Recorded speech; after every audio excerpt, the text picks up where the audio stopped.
नमस्कार दोस्तों, जन्मभूमि टीवी के इस एपिसोड में आप सभी का स्वागत है। मैं हूं अनुराग वर्मा और आपसे फिर एक गुजारिश है कि अगर हमारा कंटेंट अच्छा लग रहा है तो शेयर, लाइक और सब्सक्राइब जरूर करिएगा।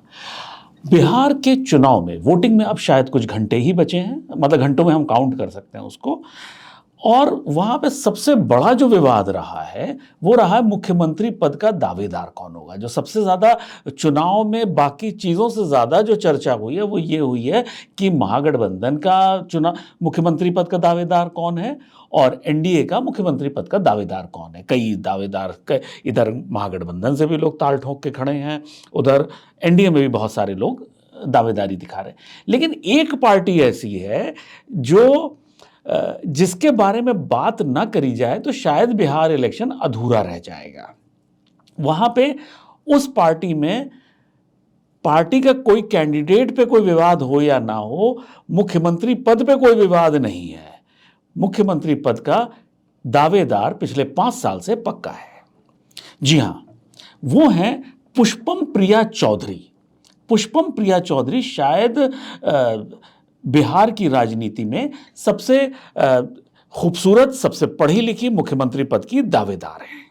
अब आपको बड़ा आश्चर्य हो रहा हो कि पुष्पम प्रिया चौधरी कौन है जो मुख्यमंत्री पद की दावेदार हैं।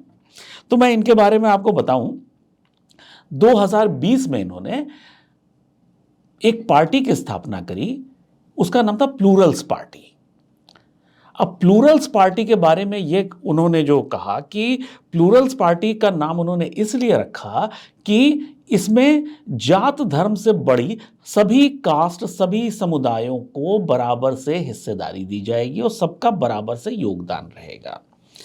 अब सवाल ये उठता है कि पुष्पम प्रिया चौधरी हैं कौन। अगर देखा जाए तो पुष्पम प्रिया चौधरी को मैंने जो अभी बोला कि सबसे खूबसूरत बिहार में सीएम पद की दावेदार हैं, लेकिन इनके साथ बहुत सारे विवाद भी जुड़े हुए हैं। जो विवाद वो शायद वो जो चीजें हैं वो विवाद के लिए ही की गई हैं कि कहीं से एक नाम बने। ये काले कपड़े पहन के लगातार चुनाव प्रचार में दिखती हैं और इनके चेहरे पे चेहरा पूरा दिखता नहीं, एक मास्क लगा रहता है, वो भी काले रंग का होता है। अब सब लोग बड़ा आश्चर्य करते हैं कि आखिर पुष्पम प्रिया चौधरी काले कपड़े क्यों पहने रहती हैं और मुंह पे काला मास्क क्यों लगाए रहती हैं। तो किसी ने पूछा तो उन्होंने ये बताया कि काले कपड़े पे आपको परेशानी क्या है, जो बाकी नेता सफेद कपड़े पहनते हैं उसके पीछे लॉजिक क्या है। बात सही है कि कोई भी नेता क्यों सफेद कपड़े पहनते हैं, इसके पीछे कभी कोई ऐसी चर्चा नहीं हुई, कभी कोई बात नहीं हुई, कोई लॉजिक नहीं है।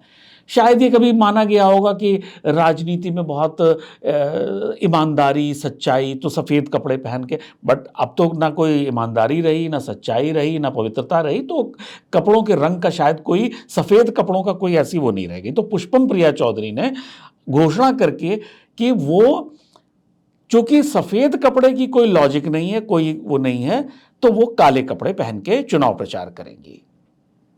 उस पार्टी में एक चीज मैं फिर से बता दूं, मुख्यमंत्री पद के को लेके कहीं कोई विवाद नहीं है। जितने भी उनके अखबार में बड़े बड़े ऐड आए उसमें सब में उन्होंने घोषणा करी कि प्लूरल्स पार्टी की सरकार बनेगी तो जो मुख्यमंत्री होंगी वो पुष्पम प्रिया चौधरी होंगी। अब दूसरा जो उनके साथ विवाद, जो व्यक्तिगत विवाद, वो ये कि वो काले रंग का मास्क क्यों लगाए रहती हैं। सब लोग बड़े परेशान कि आखिर ये काले रंग का मास्क क्यों लगाए रहती हैं।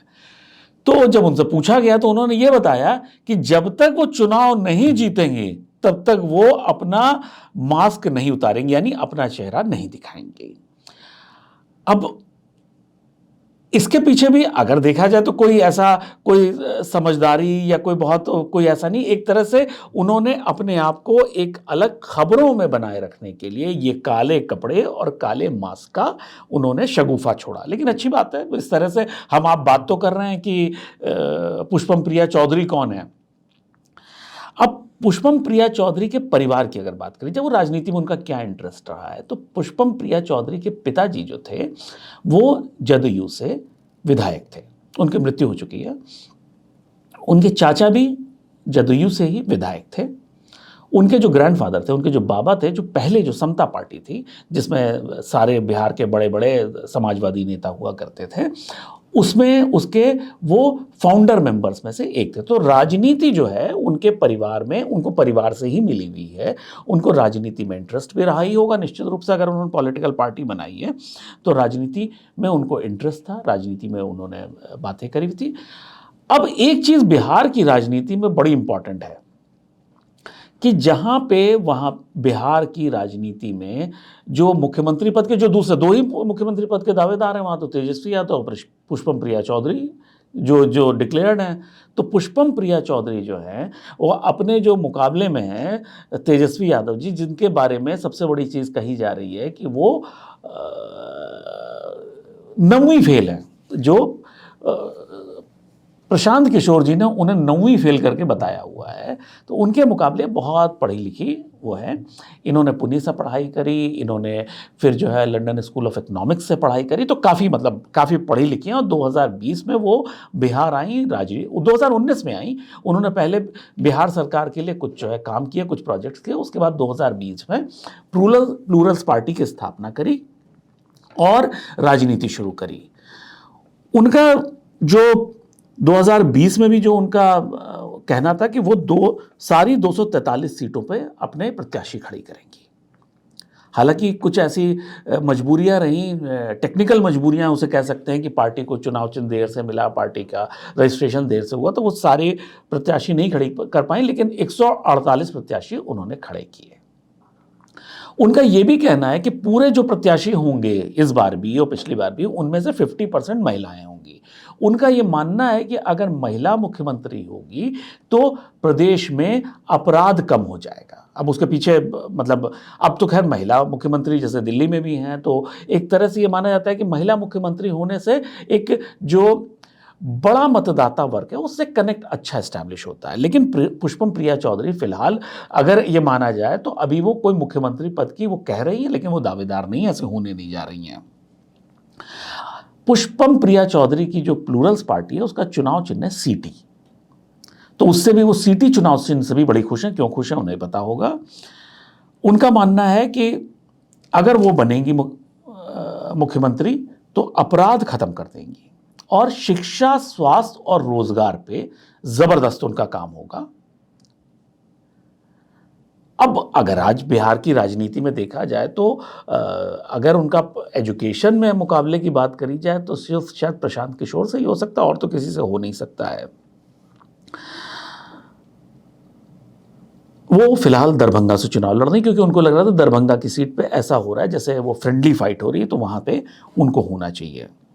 जब पिछली बार जो वो चुनाव हारी थी तो उन्होंने ये कहा था कि ये चुनाव में मेरी हार नहीं है, इस हार से मेरे पिता बहुत मायूस हुए होंगे, क्योंकि वो बिहार में बदलाव की राजनीति चाहते थे। उनके पिता की मृत्यु हो चुकी थी और उनको जो मुखाग्नि दी थी वो पुष्पम प्रिया चौधरी ने ही दी थी। और वो उनको लगता है कि राहुल गांधी से ज़्यादा समझदार राजनेता अखिलेश यादव जी हैं। तो अब पुष्पम प्रिया चौधरी इस 2025 के चुनाव में क्या करने जा रही हैं, कितनी सीट आएगी, कितने वोट आएंगे, वो कहीं वोट आएंगे तो कितने आएंगे, कितनी सीटों पर जमानत जब्त होगी, कितने सीटों पर फाइट देंगी, कितने लोगों की जीत खराब करेंगी, सब तो अभी बहुत दूर की कौड़ी है। लेकिन एक चीज़ ज़रूर है कि बिहार को सबसे अनडिस्प्यूटेड, सबसे खूबसूरत मुख्यमंत्री पद का दावेदार मिला, एक पढ़ा लिखा मुख्यमंत्री पद का दावेदार मिला। नंबर 3, जो उन्होंने काले कपड़े और काले नकाब से एक क्यूरोसिटी, एक जो कौतूहल पैदा किया है, वो चुनाव को और इंटरेस्टिंग बना रहा है। तो आज के लिए सिर्फ इतना ही। बहुत जल्दी नए एपिसोड के साथ मिलेंगे, तब तक के लिए नमस्कार।